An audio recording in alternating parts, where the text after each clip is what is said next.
Hello, everyone. Today I am going to be reviewing the second full-length studio album by American artist Lady Gaga. This album is titled Born This Way, and it was released on May 23rd, 2011. This is her most garish and interesting album, in my opinion, and in most people's opinions as well. This album was very well praised and reviewed, and it was an album I was feverishly excited for when I was in my senior year of high school. I remember it came out just weeks before I graduated, and I remember being really excited about graduating and also really excited about this album release. Because it was teased over many months. In fact, almost a year worth of being talked about. She sang and talked about it at the VMAs back in 2010 with the meat dress, as we all remember. All of these iconic moments. Her Grammy performance of Born This Way at the 2011 Grammys, I think, is one of her best performances live ever. And I do think it was one of her most iconic moments in her career. You know, she was in that egg for like, how long? Like a few days or something, and then she comes out and she's taken on the carpet in this vessel. All this stuff that, you know, looking back, she's not quite like that as an artist anymore, but I have to appreciate just how much boundary pushing she did with this record. This record unabashedly and unashamedly addresses self-love and self-empowerment, as well as feminism, sexuality, and religion. All of these things are tangled up in a very murky, dark, but powerful, robust, bombastic, rock-influenced, dance-pop-influenced, soul-influenced, jazz-influenced, heavy metal-influenced, Eurodance-influenced album. All of these influences. She has cited Bruce Springsteen, as she does use a member of the E Street Band, which was Bruce Springsteen's band, Clarence Clemens. He plays the saxophone on two songs on this record, Hair and The Edge of Glory. She also cites Queen as an inspiration, and they actually sample We Will Rock You, a Queen song by Brian May, the guitarist who actually plays the guitar in that song, is sampled off of We Will Rock You in the song You and I. And Madonna. She cites Madonna as a huge inspiration, especially for that song, which Madonna later called reductive. We all know, but you know what? I think overall, I think there's no bad beef between the two of them. It is a very similar song. Express Yourself and Born This Way is, of course, what we're talking about here. They do sound similar, but they're unique and different. And I don't mind that, like, Lady Gaga is paying homage to Madonna. I mean, this is just what happens. You know, music gets recycled and reused, and I think it was tastefully done if there was any ripping off whatsoever. Also, Whitney Houston was another influence in terms of her vocal delivery on songs like Marry the Night, for example, as well as other artists like Kiss, Iron Maiden, and Pat Benatar. We go all over the spectrum here, not just musically with the instruments, but also culturally. I find this album to be like a mishmash of different cultures. We go to Latin-influenced mariachi music, to, you know, Italian opera with like a disco funk groove, to German sung Eurodance. This album goes all over the place. We also have country rock and roll. We have heavy metal. We have house music, like 80s pop. It goes all over the place. So without further ado, I will just say also the one other thing is that a lot of people criticize the album cover. It's her basically morphed into a motorcycle, and a lot of people consider it to be a very bad Photoshop job, and the typeface and everything. I must admit, I was pretty disappointed when I saw the album cover because, you know, it was just so hyped for this album with all the promotion. But I've learned to love it. I actually think that it represents the album really well because, to be honest, this album is not that pretty. This album is very butch. This album is very rough around the edges and very in your face and almost obnoxious, but not at the same time. It gets under your skin. But it's up to your taste. This album could be very hit or miss for some people. So I don't have a problem with the album cover. I think it fits the vibe and aesthetics of it. It still feels kind of 80s. And I think that the more kind of cheap album art production kind of represents, I think, a lot of album covers that you saw in the 80s. So I don't necessarily have a problem with that. I think it fits the sort of the sphere of music it's trying to be, you know, referencing. So let's dive right in. We have Marry the Night, which was actually the last single to be released off of this album, but is, of course, the opening track. This is a love letter to New York. but also a love letter to yourself in your darkest moment. I'm going to marry the night. I'm going to make love to the stark. I'm a warrior queen, live passionately tonight. She sings with a church bell backing, with also some organ, some really nice EDM breakdown towards the end. Fernando Garibay was the producer. He did an amazing job on this song. You can just hear the 80s influence. And the just breakdown at the end is just so energetic. There's so much movement and there's so much emotion portrayed in how she wails the lyrics to this song. The music video is like a 10-minute film documenting in probably one of the most artistic ways she has ever done in a music video her record label drama that she went through with Island Def Jam. So if anyone knows her story, she was signed to that record label by L.A. Reid, and then she was dropped quite suddenly without warning, and it basically threw her life into chaos. And the music video shows that. And then she finally got the call to meet her at Interscope Records to sign her record label contract that she now has. And it literally saved her life and resurrected her. And so that's what Marry the Night depicts and shows in this beautifully directed music video that was filmed on Staten Island and Harlem in New York. And Lady Gaga directed this music video, which is remarkable, along with her help with her art director and photography directors. It was purely her vision translated here so well. Highly recommend seeing this video if you haven't, although I'm sure you all have. Born This Way, which was the lead single off of this album, and track 2 is an iconic Love Yourself anthem. As I said, it has a strong similarity in chorus structure and beat structure to Express Yourself from the 80s by Madonna. I've already addressed that though. I don't care. I don't find it reductive. I find it to be a worthy successor and reinvention of that song and that theme for this modern decade that we're in. And this song is just so unapologetic. I loved seeing her perform it at the Super Bowl last year when she sings "No matter gay, straight, or bi, lesbian, transgendered life," in front of the most heteronormative crowd in the most heteronormative environment you could be on national television. That was just such a moment for the LGBT community. And ultimately, this song is about not just that, but also race, all these things, feminism, everything. Loving yourself and not giving in to discrimination or hate, because you're born the way you are and there's no way you're changing that. So the music video, it shows her giving birth in outer space. The music video is a little bit out there. I've got to be honest. I think it's very dark and maybe not quite necessarily what I would have done. I feel like I don't know. It's so dark that it is hard to you sometimes think about Illuminati in the music industry and you're like, damn, the symbolism in this video is pretty intense.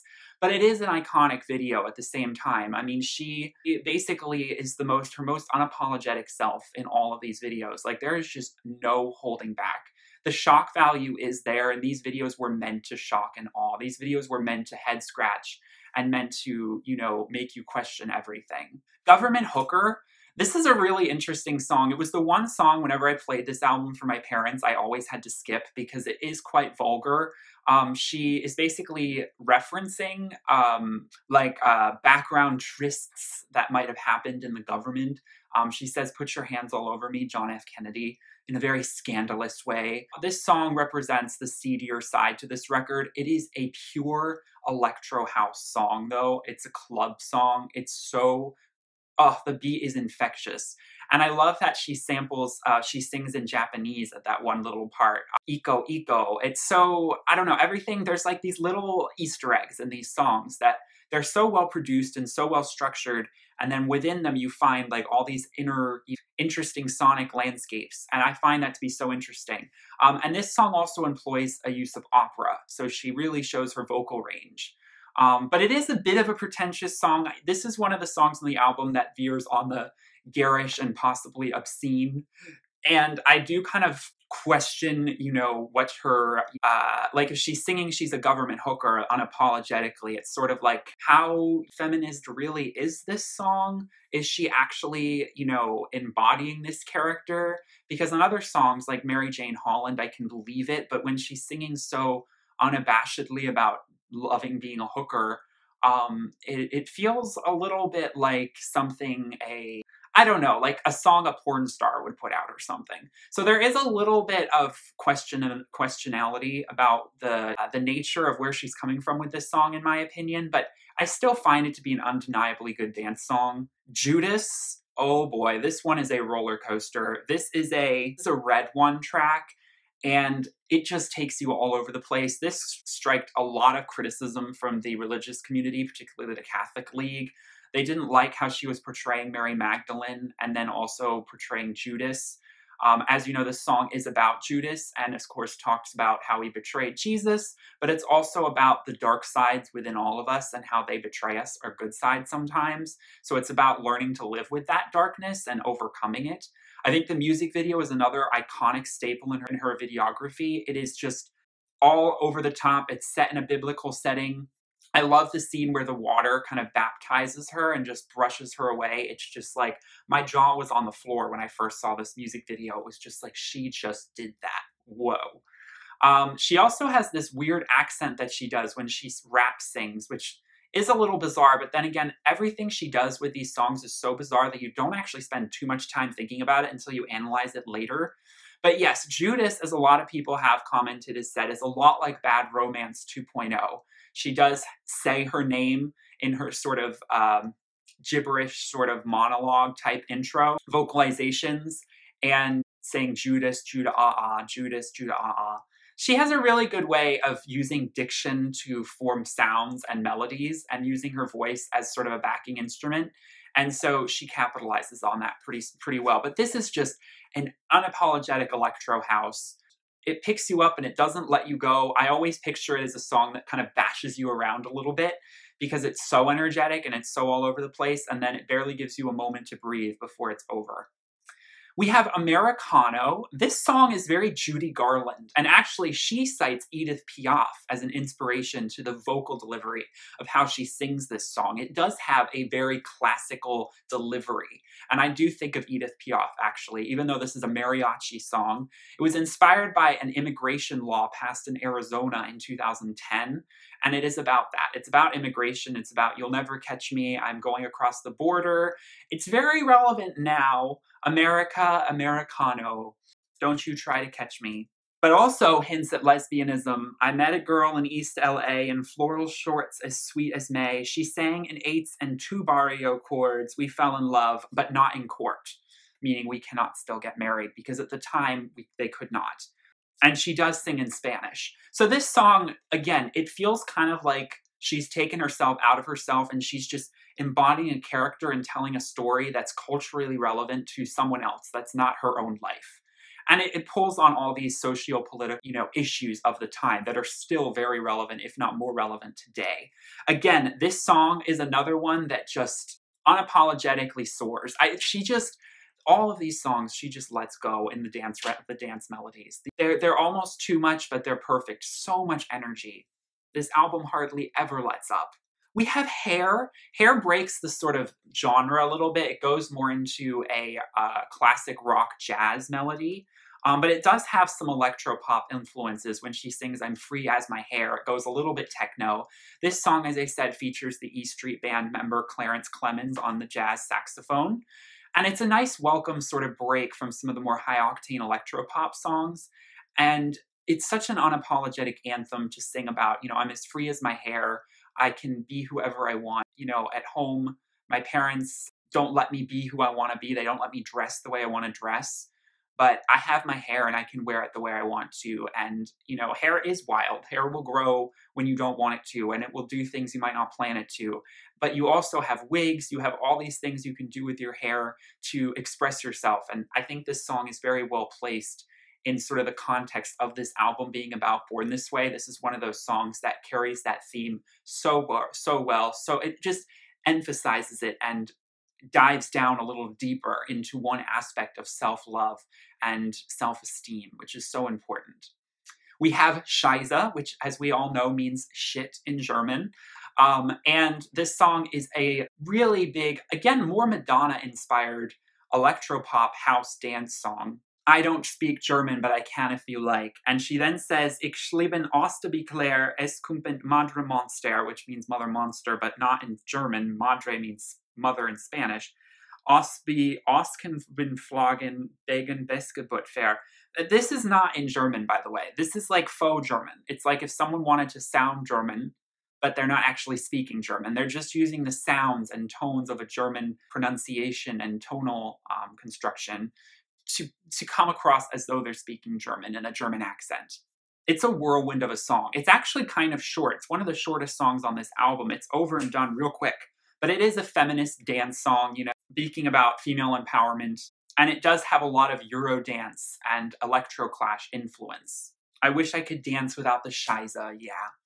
I don't want these men coming up to me in the club. I just want to dance and feel sexy and have fun and be liberated on the dance floor without feeling ogled. This song feels so much like, you know, a Berlin dance club. Again, just another testament to all the different flavors of genre music that we get on this record. Bloody Mary, boy, is this an interesting track. This has so many religious undertones to it. It is very dark, and it is very interestingly composed. Love is just a history that they may prove, and when you're gone, I'll tell them my religion's you.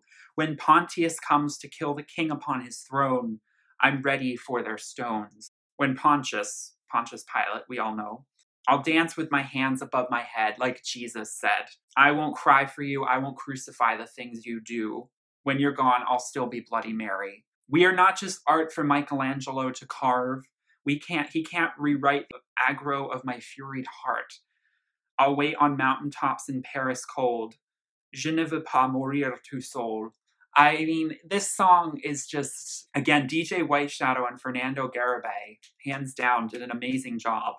And the lyrics, I mean, she goes so bizarre, it just works, it fits. It doesn't feel cheesy because it's so well thought out. You can tell she spent so much time agonizing over these lyrics. The blur between fantasy and reality is so real in these songs, and the pretentiousness of it just falls away for me. She has Gregorian chanting in this song. They sing Gaga in this very ominous way, with a lot of Catholic undertones.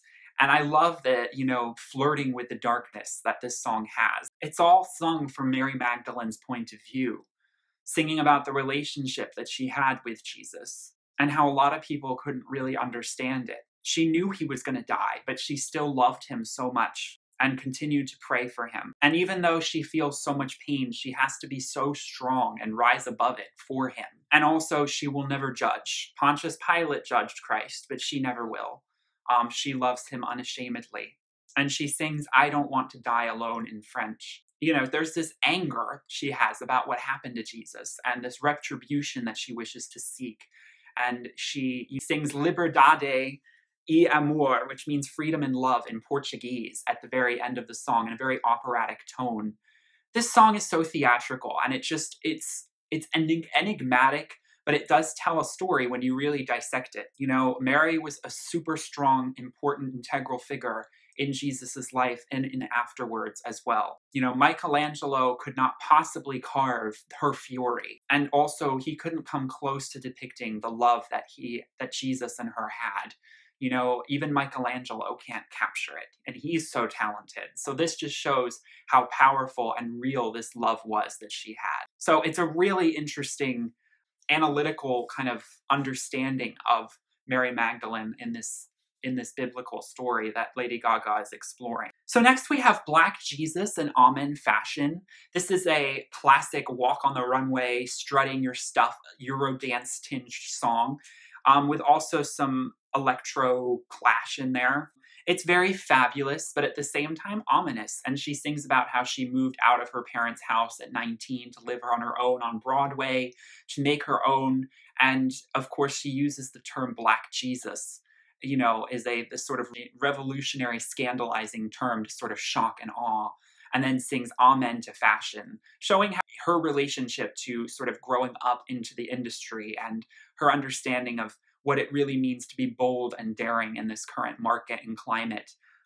You have to shock, you have to make people, you have to subvert, and you have to make people think twice about all these stereotypical things that they have placed on people and gender and religion and figure and race. All of these things can be flipped. So she's just flipping the script. Bad Kids is an 80s synth pop. Oh, it's a simpler song, just it's got a lot of angst, unapologetic, like I'll smoke in your face, I don't care. I was born with my freedom. Don't tell me I'm less than my freedom. I'm a loser. Maybe I should quit. I'm a jerk. Wish I had the money, but I can't find work. I'm a brat. I'm a selfish punk. I really should be smacked. It's almost hilarious how she sings these lines because it's so in your face. It's just like, what are you going to do about it? You know, like I am who I am. And yeah, I'm not pretty, but you know what? Life's not pretty. So get over it. My parents tried until they got divorced because I ruined their lives. Well, is that my fault? She's owning up to it. Like all these insults that are thrown at her, she's flipping the script and just in a very punk aesthetic, throwing them back out. And so it comes across as, it almost feels juvenile, but at the same time, I think it feels very wise because she's just owning herself while this character is owning themselves. This downtrodden, outcasted or neglected or shunned or bullied character who, yeah, isn't perfect, but are we all perfect? Yeah, well, meet someone who really is perfect. Try and find one for me. They don't exist. And so if that makes me a bad kid, then I'm going to celebrate that and celebrate all the things that make me bad. And so bad doesn't necessarily mean evil. It just means, in the eyes of society, deviant. I'm a twit, degenerate young rebel, and I'm proud of it. It's an anthemic song for her little monsters, as we all consider ourselves her fans to be. But it has this cute chorus that I think is the one part of the song that I almost wished I wanted more from, where she sings, I'm a bad kid, baby, don't be insecure if your heart is pure. It sounds so 80s, and it sounds almost so cheesy, maybe because it's the synthesizer production. But I think it's the same time you have to remember that it's meant to be retro, and it's trying to embody a certain style and genre from the 80s, and that's just how this music is supposed to be. There's also a vocal intro, but it's a sampling from a Michael Jackson song called They Don't Care About Us in the intro. Fashion of His Love is a beautiful, another, again, what I would consider like a classic 90s synth pop song. It sounds very Whitney Houston to me. And it is a unapologetic love letter to the late Alexander McQueen.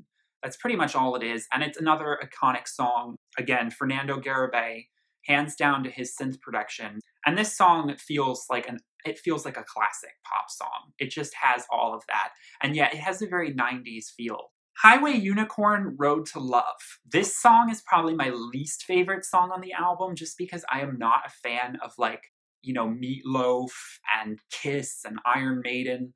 This is a bit more of a heavy metal song, and I appreciate its unapologetic, American blood, sweat, and tears. But at the same time, for me, it just is a little bit much. It starts out very over the top and electronic, where she sings, run, run with her top down, baby, she flies. Basically singing about a woman who's on the run, but she's, on the run for love.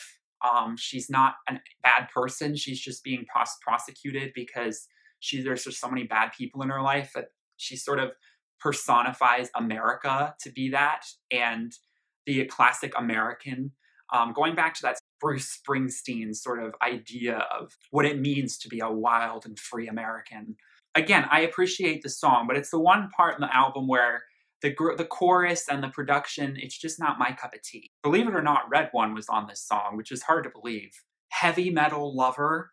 Do not be deceived by this title. This is not a heavy metal song whatsoever. This is one of the more head-scratching songs on this album. The lyrics are a little bit on the seedier side, similar to Government Hooker.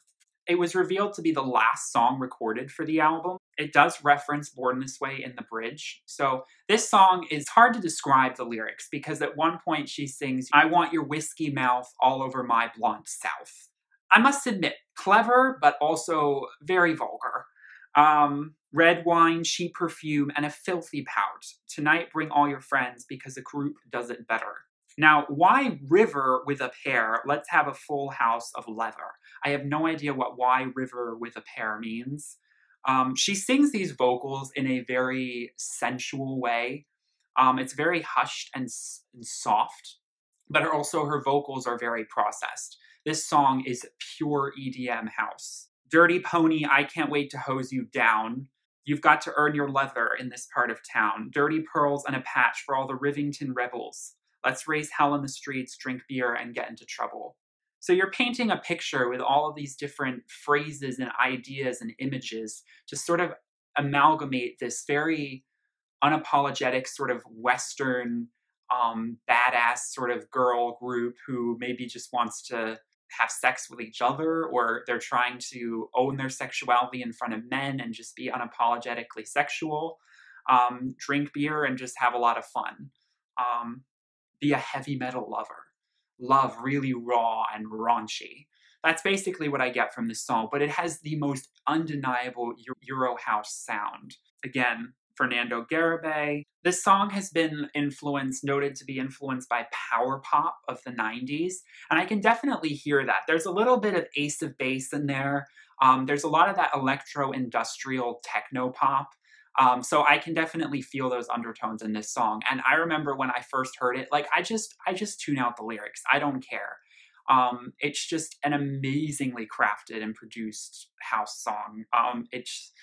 It really gets under your skin, and it's very sexual, and I find it to be just like that one song on the album that is really bad, but it's so good because of it. Following, we have Electric Chapel. This is another heavy metal inspired song, but I don't mind this so much. The guitar just carries the sort of electro groove of it, and it sounds very anthemic and cathedral filling. Again, it's been cited to be a Madonna-inspired type of song. It's sort of like when Madonna went a little bit more rock in some of her earlier records. It was not really heavy metal by any means. And she's singing about a space where we can, like an electric chapel, where we can be safe and fall in love. If you want me, meet me there. And so it's like this idea of a church or a space. And this song feels very all around and encompassing. And her vocal rants, I mean, she does have that heavy metal growl to a lot of the song, and her vocals do go there. She has a lot of that sort of raspy power vocal acrobatics in these songs. We have The Queen. This is the most underrated song on this album. A lot of people think it sounds just like Edge of Glory. Personally, I don't really hear it. I don't think it sounds that similar. I think this is a really nice sort of 70s, 80s rock ballad that it just shows her being so honest and true to her own personal life and how she's telling that story. Tonight, I'm going to show them what I made up for. The killer queen inside me coming out to say hello. I am wind and hurricane, the stormy sky and rain. I always thought I am woman, hurricane. I always thought that was an interesting lyric. When you run dry, I'll flood your plain. In between the moments of the lady I've become, a voice speaks through the noise like drums. It has the most beautiful guitar breakdown in the post bridge that I just fell in love with instantly. Again, I wish this song was actually on the normal edition, but I mean, I understand she can't include all of these. It's a 17-track album when you include the 3 bonus tracks. So don't sleep on this song. It's a really well-composed synth rock song. Okay, so You and I already talked about how this song samples Brian May's guitar riff from We Will Rock You by Queen. This song was performed a lot during her Monster Ball tour in 2010. It's basically a love letter to who she fell in love with at the time, Taylor Kinney. It's been a long time since I came around, been a long time, but I'm back in town, and this time I'm not leaving without you. You taste like whiskey when you kiss me. I'd give anything again to be your baby doll. Something about this place, something about lonely nights and my lipstick on your face. Something about my cool Nebraska guy. Something about baby you and I. The lyrics are so homely and at the same time all raw and honest. It feels very Elton John at the same time. I get that vibe from this song, as well as Queen. And it's just an unapologetic rock and roll song. It's like the old-fashioned rock and roll that you definitely do not hear a lot from artists in pop anymore. And this song was also recorded in Omaha, Nebraska, which I think is so interesting. And there are the Bruce Springsteen references when she sings Born to Run, and of course Nebraska. These are Bruce Springsteen songs. So she's putting these things into the puzzles into place to create her sort of tribute to rock and roll from the 80s in particular. She created an alter ego named Joel Calderone, a male figure, to perform this song at the 2011 VMAs, and also in the music video you see her performing as this character, which is again just another brilliant example of how she takes her artistry and performance identity to the next level with all of these songs. She's always pushing the envelope. Lastly, we have The Edge of Glory, which closes out this album, starting with that bass heartbeat synth line. This is a dedication to her late grandfather and how she realized being at his bedside, how she wanted to dance in the flames on that last moment before death. And it's that ultimate, endearing love letter to life, to living, to being the best that you can be with the time that you have. The emotions are so raw, so felt. It's an unapologetic pop tune. A lot of people compared her to Kelly Clarkson with her vocals. I do hear a little bit of Kelly Clarkson in there. A lot of people I remember at the time were really drawing that comparison, but although I don't think that's what she was going for. But hey, this album draws on so many inspirations. And the music video, although it's one of her simplest music videos, it's all just in one set, her dancing around. It just is meant to just carry that message. It's not meant to shock and awe. It's meant to just be interpreted as what it is. There's a lot of disco elements in this song as well. And of course, Clarence Clemons is featured as a saxophonist as well on this song. All in all, a lot of these songs feel straight out of the 80s, like the Flashdance soundtrack, for example, or, just Bruce Springsteen can summarize a lot of this record in general. I mean, there's so much Bruce Springsteen reference sonically and lyrically. And also, as I said, yeah, Madonna as well. I mean, but also 90s, there's a lot of stuff going on. It is a roller coaster of a ride. I almost feel like each song is its own amusement park ride. I used to envision that when this album came out. I was like, because each song gives you a different sensation of energy. And that's what I love about this album so much. Songs like Scheisse feel like that, scrambler ride where you're spinning around and spinning and spinning and spinning. And it's just like, it won't let you go. Whereas like songs like Government Hooker are like an inverter type ride. And then Bloody Mary is like a haunted house. Americano feels like a chair swing. Like these songs that give you this different level of elevation and feel. So I couldn't help but draw that analogy to some of these, which I thought was a really interesting way to sort of describe some of these songs. Judas is a roller coaster. Yeah, for sure. Same with The Edge of Glory. All in all, I do think it is a classic for the 2010s decade. I think it will go down as one of the best albums released from a pop artist. And I think it is Lady Gaga's strongest album that she has released. I do love The Fame, and I love everything about it, and I do love Joanne as well. But there's something so raw and authentic and artistic, and I will always look for that with artists like Lady Gaga when they're unapologetically creative. This album oozes creativity. This album oozes life and the insanity and craziness and subversion of what it is to understand reality and what it is to understand yourself and your identity. And it's an uplifting, just romp of a ride that samples and pays homage to so many great artists. And so I will always hold a special place in my heart for it. Let me know in the comments what you think about this iconic Lady Gaga album. I have reviewed her albums Joanne and Art Pop, so I will link the 2 reviews I have for those in the comments. Next up, I'm going to be reviewing The Fame Monster, so I need to review that, and then I will finally go and review The Fame. So I will be doing those coming up in the next few months, so stay tuned for that, and please give this video a like and subscribe if you enjoyed, and like I said, I've got lots of Lady Gaga videos coming and things you can see already on this channel if you're new. Thank you so much for watching. Have a wonderful day. Bye.